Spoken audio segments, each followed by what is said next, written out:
Shalom famille, c'est l'heure de méditer notre pain du jour. Laissons-nous guider par le Saint-Esprit à travers notre sœur Mylène Makaye. Que Dieu vous bénisse.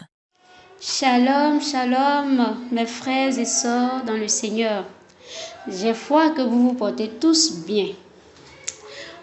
Comme prévu dans notre programme, nous nous retrouvons encore en ce jour pour recevoir du ciel notre pain de la première heure.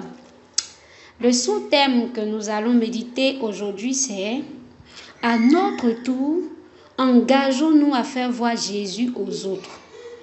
À notre tour, engageons-nous à faire voir Jésus aux autres. Sans tarder, nous lisons notre texte d'appui tiré de Jean chapitre 1, versets 45 à 47. Philippe rencontra Nathanaël et lui dit : « Nous avons trouvé celui de qui Moïse a écrit dans la loi et dont les prophètes ont parlé, Jésus de Nazareth, fils de Joseph. » Verset 46. Nathanaël lui dit : « Peut-il venir de Nazareth quelque chose de bon ? » Philippe lui répondit : « Viens et vois. » Verset 47. Jésus, voyant venir à lui Nathanaël, dit de lui : « Voici vraiment un Israélite dans lequel il n'y a point de fraude. » Verset 48. « D'où me connais-tu ? » lui dit Nathanaël. Jésus lui répondit : « Avant que Philippe t'appelle, quand tu étais sous le figuier, je t'ai vu. » Verset 49. Nathanaël répondit et lui dit : « Rabbi, tu es le Fils de Dieu, le roi, tu es le roi d'Israël. » Parole du Seigneur. Nous rendons grâce à Dieu. Alors, lors de notre méditation d'hier, nous avons vu que les servantes et les serviteurs de Dieu se rendent utiles au peuple de Dieu en leur servant de sycomore. En fait, chacun de nous, à son humble niveau, peut servir de sycomore à des personnes qui sont autour de lui. C'est ainsi que nous aiderons les autres à voir le Seigneur Jésus. Donc, à notre tour, devenons aussi des sycomores pour ceux qui ont besoin de voir Jésus. Comment cela peut-il se faire ? J'aimerais qu'on observe ensemble deux manières de procéder. La première manière, c'est à travers nos habitudes renouvelées. Nos habitudes renouvelées. Renouvelées par la parole de Dieu. Lorsque nous plongeons continuellement nos regards dans la parole de Dieu, nous sommes progressivement transformés et renouvelés. Dans 2 Corinthiens chapitre 3 verset 18, la Bible dit : « Nous tous qui, le visage découvert, contemplons comme dans un miroir la gloire du Seigneur. Nous sommes transformés, transformés à la même image. En l'image de qui ? Bien sûr, en l'image de Christ. Nous sommes transformés de gloire en gloire par le Seigneur, l'Esprit. » Frères et sœurs, il est impossible d'être véritablement chrétien sans connaître le renouvellement et la transformation de gloire en gloire en l'image de Jésus-Christ. Le miracle dont il est question dans ce texte n'est rien d'autre que la parole de Dieu. Pourquoi je le dis ? Lisons dans Jacques chapitre 1 verset 22 à 3. La Bible dit : « Mettez en pratique la parole et ne vous bornez pas à l'écouter, en vous trompant vous-même par de faux raisonnements. Car si quelqu'un écoute la parole et ne la met pas en pratique, il est semblable à un homme qui regarde dans un miroir son visage naturel.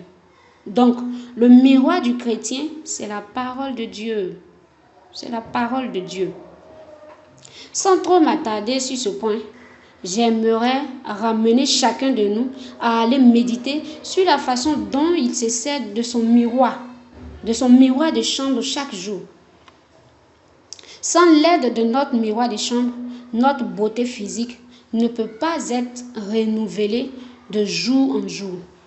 Et nous obéissons toujours systématiquement à notre miroir à chaque fois qu'il nous indique un défaut ou une tache sur notre visage.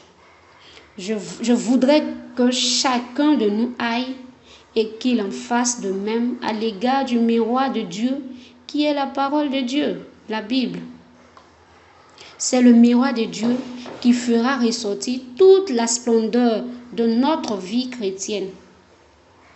Plus nous sommes transformés, plus la beauté de notre âme est renouvelée et notre lumière attire plus de personnes au Christ. La deuxième manière de faire voir Jésus aux autres, c'est à travers nos invitations. Certains autour de nous n'attendent qu'une simple invitation qui n'arrive pas depuis. Suivons ensemble pour comprendre une chose très importante. À travers les enseignements et les prédications, c'est Dieu lui-même qui parle au cœur de chaque personne pour lui adresser un appel divin.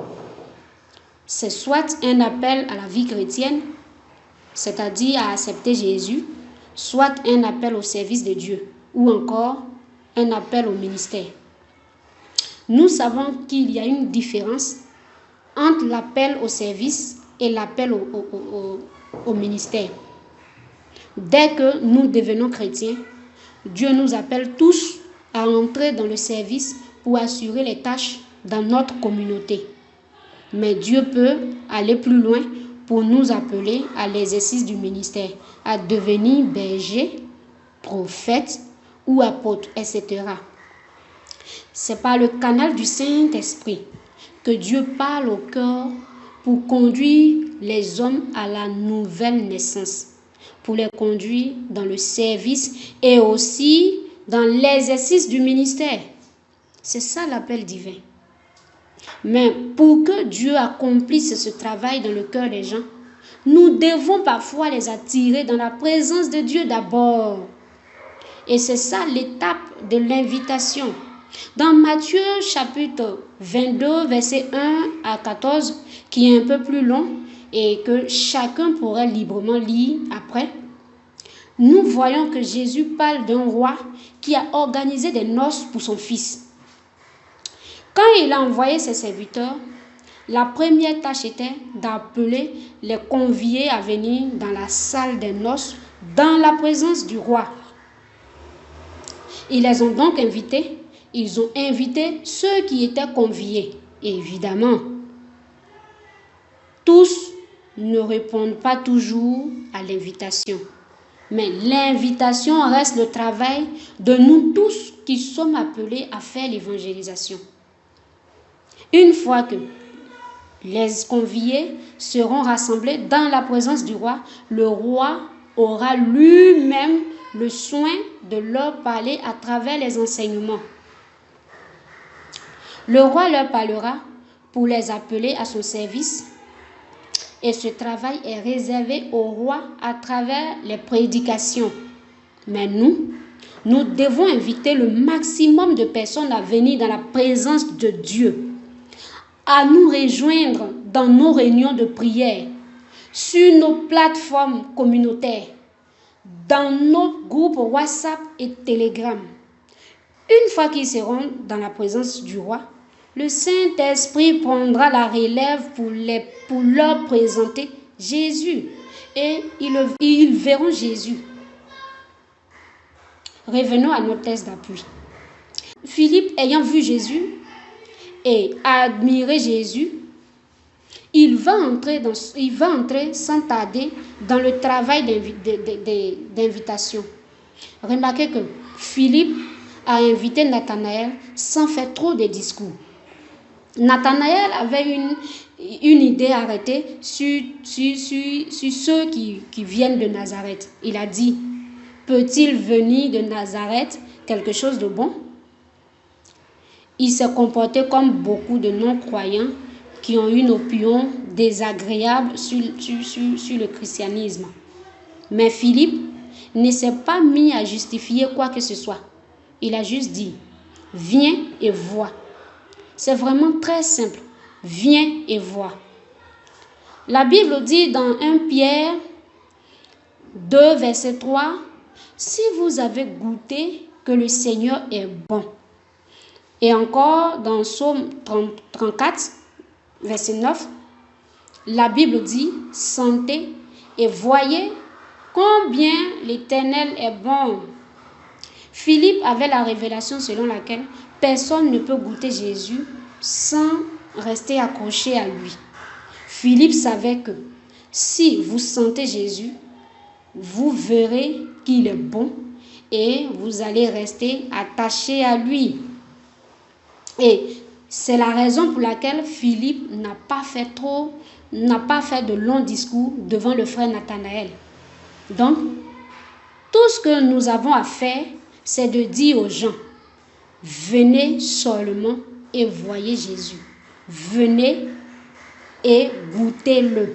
Venez et sentez-le. Un autre message fort qui se cache dans notre texte d'appui, c'est que Jésus connaît déjà chaque être humain, converti ou non converti. C'est lui qui nous a créés et il nous connaît avant même qu'on ne le connaisse. La Bible dit dans 1 Jean 4, 19 qu'il nous a aimés le premier. Et dans Romains 8, 29, la Bible dit qu'il nous a connus d'avance. Donc, que nous soyons croyants ou non croyants, Jésus connaît et affectionne chaque être humain. Nathanaël n'était même pas encore converti quand Jésus lui a dit, voici vraiment un Israélite dans lequel il n'y a point de fraude. Que nous soyons convertis ou pas, Jésus nous aime et son opinion à notre sujet est toujours positive. Dans Jean chapitre 1, la Bible dit qu'il était au commencement avec Dieu. Il était au commencement avec Dieu. Et que toutes choses ont été faites par lui. Et rien de ce qui a été fait n'a été fait sans lui. Rien n'a été fait sans lui.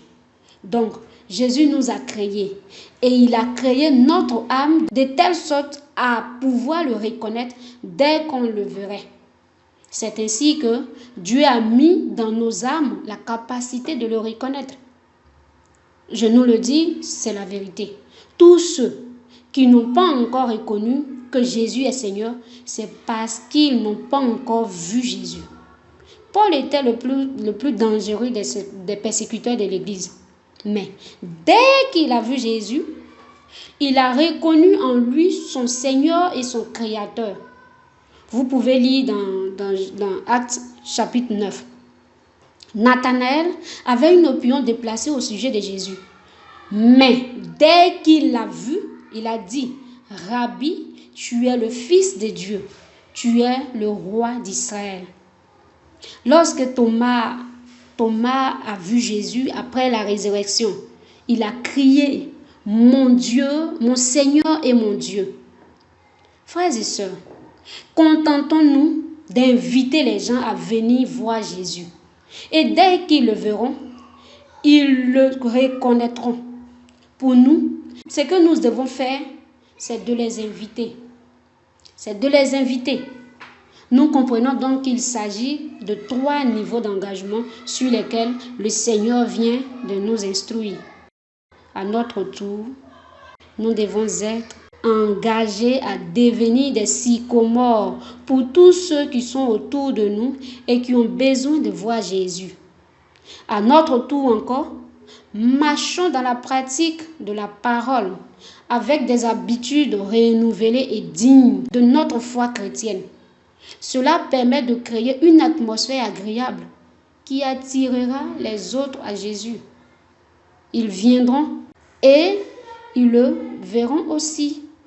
À notre tour encore, invitons ceux qui sont autour de nous, nos proches, nos frères et sœurs, nos collègues, nos amis. Invitons-les. Invitons-les.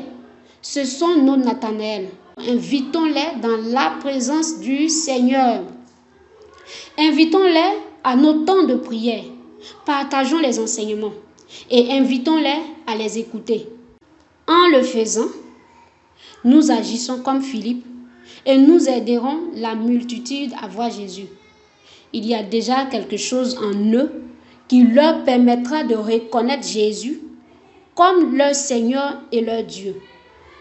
Et ils commenceront à proclamer le Seigneur Jésus dès qu'ils le verront. Nous sommes parvenus à la fin de notre méditation de ce jour et nous allons nous retrouver demain pour un autre sous-thème. Prions avant de nous quitter. Merci Père de gloire, béni sois-tu pour ce pain venu du ciel, ce pain quotidien qui ne cesse de nourrir nos âmes. Merci toi qui le fais. Merci Saint-Esprit, toi qui parles encore à nos cœurs, toi qui nous transformes de gloire en gloire, de jour en jour, à l'image du Christ. Gloire, louange te soit rendue encore et encore pour la vie de mes frères et sœurs. Béni sois-tu éternellement. Au nom de Jésus-Christ de Nazareth. Amen.